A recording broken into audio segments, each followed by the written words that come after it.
ధ్యానం అంటే నేను స్థిరమైపోవాలి, శరీరం స్థిరమైపోవాలి. శరీరం స్థిరమైపోవాలంటే ఏం చేయాలి చెప్పండి? గమ్మున ఆసనం వేసుకుని కూర్చోవాలి కదా.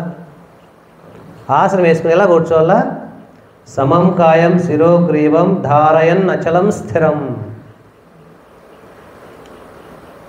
నీ మెడ, నీ శిరస్సు, మెడ, వెన్నెముక నిటారుగా ఉండాలా. అలా ఉండి స్థిరమైపోవాలి నువ్వు విగ్రహంలాగా. అంటే నువ్వు కదలకూడదు, ఓకూడదు, తల బెండి చేయకూడదు, నీకు కాళ్ళు తిమ్మిర్లు వస్తానని చెప్పి కదలకూడదు, కాళ్ళు ఎదిరించుకోకూడదు, చేతులు ఎదిరించుకోకూడదు. అది శరీరాన్ని స్థిరం చేసేయడం అంటే. ఇది సాధ్యమవుతుందా ఫస్ట్ చెప్పండి నాకు. అన్నిటికంటే fundamental first gate, first block, శరీరమును నువ్వు స్థిరంగా కూర్చోబెట్టి ధ్యానానికి శరీరంగానే స్థిరంగా కూర్చోబెట్టాల. అది అవుతుందా? అది నువ్వు చేయగలవా? 1 గంట సేపు లేదా 45 నిమిషాలు ఇట్లా కూర్చుంటే విగ్రహం ప్రతిష్ఠ చేసి ఎట్లా ఉంటుందో అట్లే కూర్చోవాలి. స్థిరమైనటువంటి ఆసనాన్ని సిద్ధి పొందాల. ఇది ఒకటి మర్చిపోయి నువ్వు ధ్యానం గురించి ఎన్ని కోట్ల వీడియోలు చూస్తే ఏం లాభం? ఎందుకు శరీరాన్ని స్థిరం పెట్టాలా చెప్పండి? ఊరికే పనిలాకేం చెప్పింలా. నీ శరీరం స్థిరమైనప్పుడే లోపల ప్రాణం స్థిరమవుతుంది. నా ఏళ్ళు ఇట్లా కాలు ఇట్లా కదిలించాలనుకో, ఎక్కువ ప్రాణం దానికి పోతేనే కదిలిస్తుంది. అది ప్రాణశక్తి ఎక్కువ దానికి పోతేనే ఇట్లా పిడికిలు బిగించుకునేది. లేదంటే ప్రాణశక్తి పోవాల్సిన అవసరం లే. ఇప్పుడు శరీరం కదులుతా ఉందంటే ప్రాణం కదలలా వద్దా? ప్రాణం కదలలా.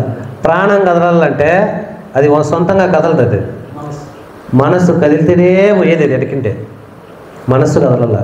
మనస్సు సొంతంగా కదలదు, బుద్ధి చెప్తేనే పోయేది. చూడండి, శరీరం కదలడం వల్ల ఎన్ని కదిలిపోతున్నాయి. ఎందుకంటే అసలు ఏ క్రియ జరగడం వల్ల జరగాల్సిన పని జరుగుతుందో ఆ విషయం తెలుసుకోవడంలా. నీ శరీరాన్ని కదిలించకూడదంటే ఊగతా అంటారు ఇట్లా ధ్యానం చేసేటప్పుడు. ఏమంటే శక్తిపాతం జరుగుతానంటారు.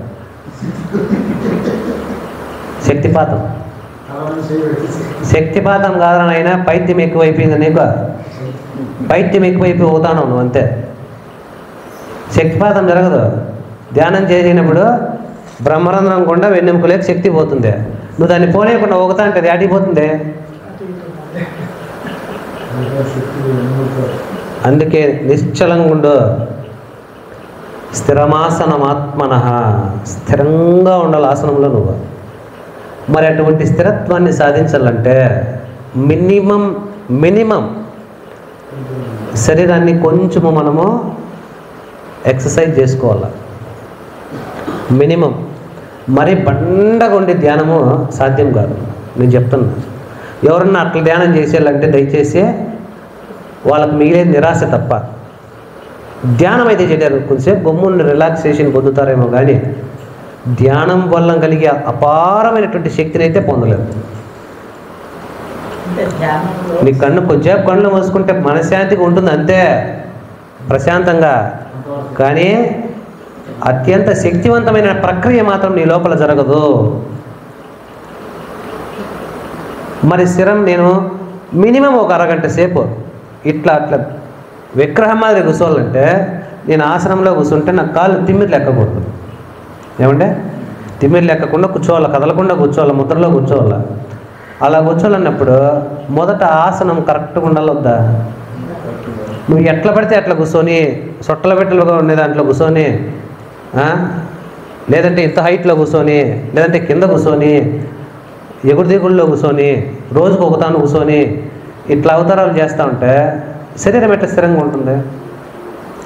అందుకే నా తృచ్చితం నాతి నీచం చైలాజిన కుశోత్తరం అంటే అంత హైట్ అయిపోకుండా, మరీ అంత కిందికి అయిపోకుండా, ఒక అడుగు కంటే తక్కువ ఉండే ఒక స్థిరమైనటువంటి కదలకుండా ఉండేటువంటి ఆసనాన్ని సిద్ధం చేసుకోండి.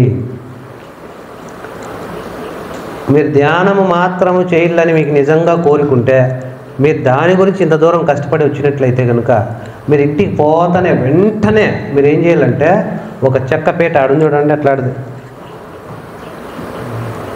ఒక చెక్క పీట తయారు చేసుకొని కూర్చోవాలి. మా ఇంట్లో కుర్చీలు ఉన్నాయండి, లేకపోతే సోఫా ఉంది, దాంట్లో కూర్చుంటా, అది కుదరదు. మీకు ధ్యానం, మీ ఇంట్లో కుర్చీలు ఉంటే మీకు ధ్యానం కుదరదు. ఎందుకంటే కుర్చీలు ఉంటే అనుకుంటావు బాగా, సోఫా అంటే ఇంక నీకు అంతే నిద్ర వస్తుంది బాగా.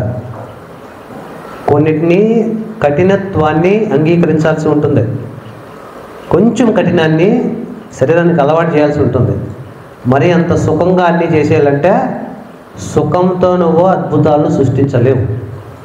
నువ్వు ఏదైనా అద్భుతాలు సృష్టించాలంటే దాని గురించి కష్టపడితేనే, మినిమం కష్టపడితేనే. కాబట్టి మీకు నిజంగా ధ్యానంలో ఉన్నత స్థితి పొందాలనుకుంటే ఒక స్థిరమైనటువంటి చెక్క పీటను, చెక్క ఆసనాన్ని సిద్ధం చేసుకోండి. దానిపైన ఏం వేసుకోమన్నాడు? కుశోత్తరం వేసుకోమన్నాడు. కుశోత్తరం అంటే దర్భ, పట్టు వస్త్రము, వైట్ కలర్ క్లాత్, ఆ మూడు కలిసి ఉండేది. జింక చర్మము, పులి చర్మము ఏ విధంగా పనిచేస్తుందో, ఈ శక్తిని అబ్డక్టర్గా, శక్తిని కిందికి పోనీయకుండా ఆపే ఒక అబ్డక్టర్గా పనిచేస్తుందో, ఆ యొక్క పని ఈ యొక్క కుశోత్తరం అనేది పని చేస్తుంది అన్నమాట.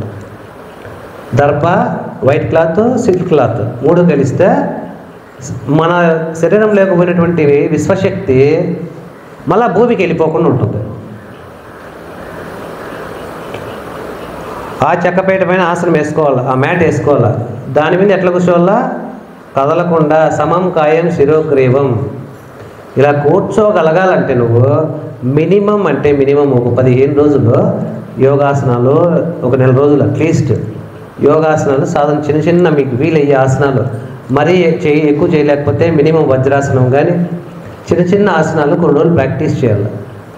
ఆసనాలు ప్రాక్టీస్ చేయకుండా నువ్వు ధ్యానంలో కూర్చోలేవు. కూర్చున్న నీకు సరిగా జరగదు, పని జరగదు. అక్కడ కూర్చుంటావు, అట్లా కదులుతా, ఇట్లా నుసుకుతా, ఏమే ఆడ ఇబ్బంది పడతా, కాళ్ళు మార్చుకుంటా కూర్చుంటావేమో, గంట సేపు కూడా కూర్చుంటావు. కానీ పరమార్థమైతే నువ్వు పొందలేవు. ఇలాగ చాలా మిస్టేక్లు చేస్తూ ఉంటారు తెలియకపోవడం చేత. ఎట్లా కూర్చున్నా కళ్ళు మూసుకోవడమే కదా ధ్యానం అనుకుంటారు.